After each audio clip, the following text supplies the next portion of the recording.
देख शिवाई, मैं घुमा फिरा कर बात नहीं करूंगी। तुझे जो समझना है तू समझ, लेकिन मुझे मेरी दोनों बेटियां चाहिए, इसलिए तू उनकी जिंदगी से दूर चला जा। और आपको क्या लगता है कि आप बोलोगी और मैं आप जैसी पैसों की लालची भेड़िए के सामने अवंतिका को अकेला छोड़ दूंगा? मेरी बात कान खोलकर सुनिए, अब मैं उसके साथ कुछ भी गलत होने नहीं दूंगा, शिवाई ने चेतावनी देते हुए कहा। शिवाई की बात सुनकर रेखा को समझ आ चुका था कि अब सीधी उंगली से घी नहीं निकलेगा। बेटा, मैं तो उसके ही भले के लिए बोल रही थी। बचपन से बेचारी की एक ही इच्छा थी कि वो अपना बर्थडे नंदिनी की तरह अच्छे से सेलिब्रेट कर सके। सोचा था कि अगर वो हमारी मदद करेगी तो मैं उसका भी बर्थडे धूमधाम से मनाऊंगी। रेखा ने प्यार से कहा, आपको यह तकलीफ उठाने की जरूरत नहीं है। अवंतिका अब अपने दम पर सब कुछ कर सकती है। अगर फिर भी कुछ कमी होगी तो मैं उसकी मदद करूंगा, शिवाई ने कड़े लहजे में कहा। शिवाई का कॉन्फिडेंस देखकर रेखा को एक शातिर तरकीब सूझी। तुरंत उसने कॉल की रिकॉर्डिंग ऑन कर ली। ये एक ऐप से कॉल रिकॉर्ड हो रही थी जिसमें शिवाई को कॉल रिकॉर्ड होने की सूचना नहीं सुनाई दी। अच्छा ठीक है, तो मेरी एक शर्त है। अगर अवंतिका की पार्टी नंदिनी की पार्टी से शानदार हुई तो मैं अवंतिका के नाम बजाज फैमिली का सारा पैसा और सारी प्रॉपर्टी कर दूंगी और उसका पीछा हमेशा के लिए छोड़ दूंगी। लेकिन अगर तुम हार गए तो अवंतिका मेरी हो जाएगी।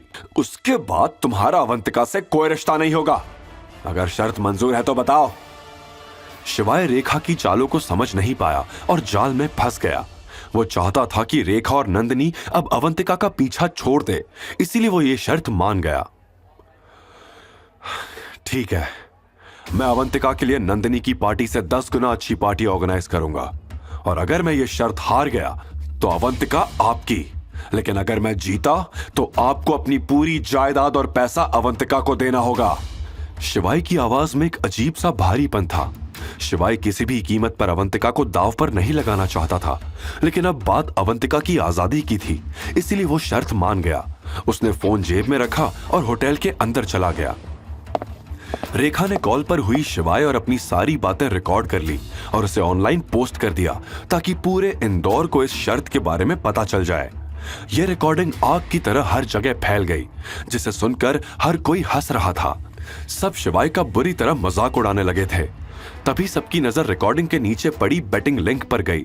सिद्धि प्राइवेट लिमिटेड नाम की एक एजेंसी ने पैसा कमाने की होड़ में शिवाय और रेखा के बीच लगी शर्त पर सट्टेबाजी करना शुरू कर दिया। सट्टेबाजी देखते ही लोग शॉक्ड हो गए। एक साथ हजारों लोग सट्टा खेलने के लिए तैयार थे। सभी ने बजाज फैमिली की जीत पर सट्टा लगाना शुरू कर दिया। हर कोई इस सट्टे से पैसे कमाने के ख्वाब देख रहा था। यहाँ तक कि इंदौर शहर के अमीर परिवार भी इसमें शामिल थे।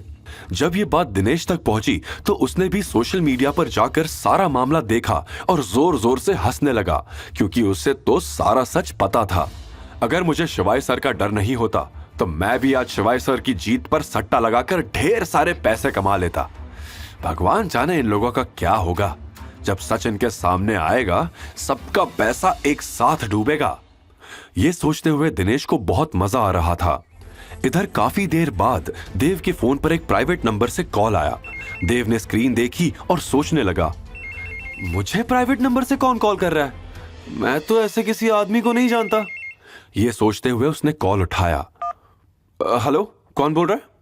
मैं भोलू बिहारी बोल रहा हूँ। तुम्हें तो मोको कब से फोन कर रहा हूँ देव बाबू। भोलू बिहारी ने अपनी गड़गड़ाती हुई आवाज में कहा। देव ने भोलू बिहारी की बातों से ही उसकी ताकत और पहुंच का अंदाजा लगा लिया था। उसने जल्दी से अपना सारा प्लान उसको समझा दिया।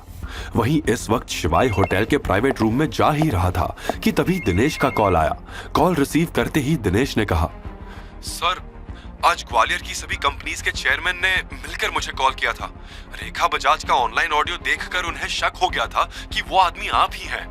फिलहाल के लिए मैंने उन्हें कुछ नहीं बताया और सबको 28 तारीख तक इंतजार करने के लिए कहा है। ठीक है, कोई बात नहीं।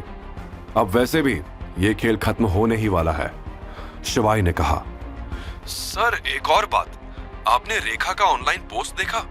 उस पर सिद्धि प्राइवेट लिमिटेड नाम की एक बड़ी एजेंसी ने बेट लगाई है। क्या आप इन लोगों को जानते हैं? दिनेश ने शिवाय से पूछा। नहीं, मैं उस एजेंसी से किसी को नहीं जानता, शिवाय ने दिमाग पर जोर डालते हुए कहा। कुछ देर सोचने के बाद शिवाय ने कहा, दिनेश जी, पता लगाइए कि उन लोगों ने ये बैटिंग सिर्फ पैसे कमाने के लिए लगाई है या इसके पीछे किसी की कोई साजिश है।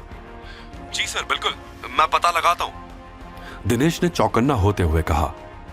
ठीक है, इस बारे में बाद में बात करते हैं, अभी मैं रखता हूं, शिवाई ने कहा।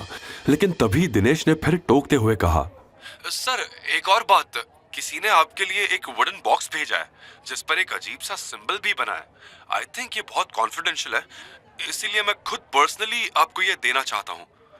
ठीक है, मैं आपको एड्रेस भेज रहा हूं, आप यहां पर आ जाओ, शिवाई ने कहा और फोन काट दिया। शिवाई फोन रखकर प्राइवेट रूम के अंदर लंच करने जा ही रहा था कि दरवाजे पर अवंतिका से टकरा गया। तुम कहां जा रही हो अवंतिका? शिवाई ने पूछा। एक्चुअली मुझे वॉशरूम जाना है, मैं बस थोड़ी देर में आई। तब तक तुम लंच स्टार्ट करो, मैंने अभी कुछ खाया नहीं है, थोड़ी देर पहले ही वेटर सर्व करके गया है।